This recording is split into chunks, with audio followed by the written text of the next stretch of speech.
دا زما استاد د ثواب دپاره دې مولا سره زما استاد د ثواب غم دی خوله چې پاکې په مولا یې پاکې خبرې چې کې په مولا پسې کې دې مولا سره زما استاد د ثواب غم دی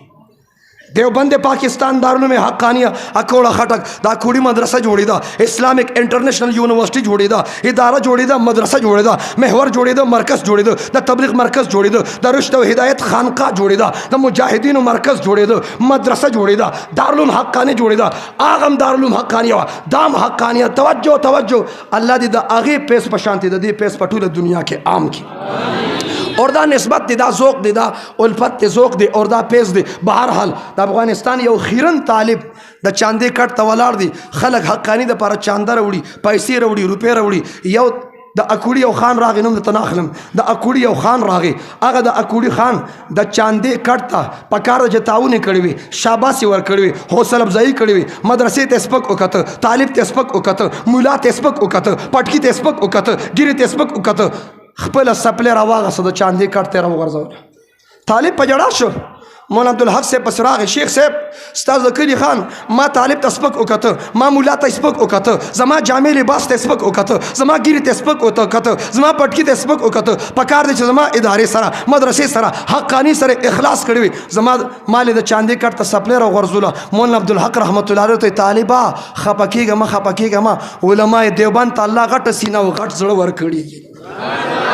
غټ زړه ورکړي مه خفه کېږه سپلئ واخله د اکوړي په بازار کې چمیار دی د اکوړي په بازار کې موچي دی دا تاسو چمیار وایي که موچي وایي د اکوړي بازار کې موچي دی دا سپلئ به ورکې ورته وایي دا سپلئ جدا جدا پرزې کا پټې جدا کا چڼیاو جدا کا تلې جدا کا بیا چې کله دا جدا جدا کی پخوا چې به د چا سپلئ وشلې دا چڼیاو به خراب شو د بلې سپلئ چڼیاو به پکې لګېده دا بیا موچي سره په کار راځي دا سپلئ غله ورکه وایي دا در باندې خرڅوم بیا پې دا سپلئ خرڅه کا چې کله پې سپلئ خرڅه کړي هغه به قیمت ترکړي په هغه قیمت باندې ماجر بازار کې د اکوړي په بازار کې ګیلاس واخله ګیلاس واخله ګیلاس واخله او دا ګیلاس راوړه د چاندې کټ سره چې کومه مټکې پرته ده ګیلاس دې مټکې سره کېده چې مسافر په لار تېرېږي را تېرېږي او تږي کېږي او په دې ګیلاس کې اوبه څکي په دې ګیلاس کې اوبه څکي په دې ګیلاس کې اوبه څکي خان ته به اجر او ثواب رسېږي خان ته به اجر او ثواب رسېږي ته مولا پورې خان د دې مولا سره ستا د اجر او ثواب غم دی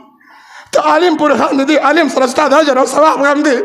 تا د مدرسې ته سپک وکته نن زما د پیغمبر مذاق اړويږي په دې نیا پاکستان کې ها نن قادیانان منظم دي زما د پیغمبر ختم نبوت په خطر کې دي ناموس رسالت په خطر کې دي د پیغمبر په شان کې ګستاخی کېږي ته خوراکونه کې ته خوبونه کې زما پیغمبر ته خلک سپک ګوري ابو بکر ته سپک ګوري منکرین ختم نبوت بیا میدان ته راوتی ستا خیبر پښتونخوا ته د قادیانانو څلور کنټینر راغلي دي د روجماتي خوراک یې راوړه د پښمني خوراک یې راوړه د پښمني خوراک راغی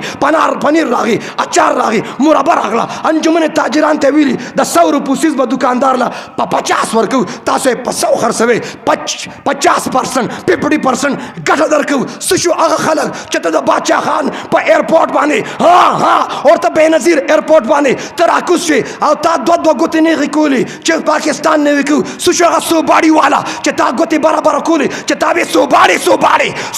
سوباړي نن په هغه سوباړي کېناستې که کېنه نن په هغه سوباړي کېناستې که کېنه ناستې पुराने पाकिस्तान में परिंदे उड़ते थे नए पाकिस्तान में पेट्रोल और डीजल उड़ रहा है आज साढ़े खबर से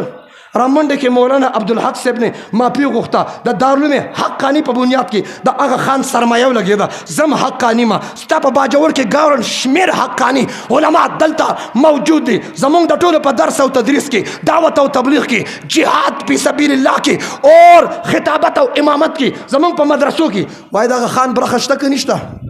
वाहिद आगा खान बरखश्ता के निश्ता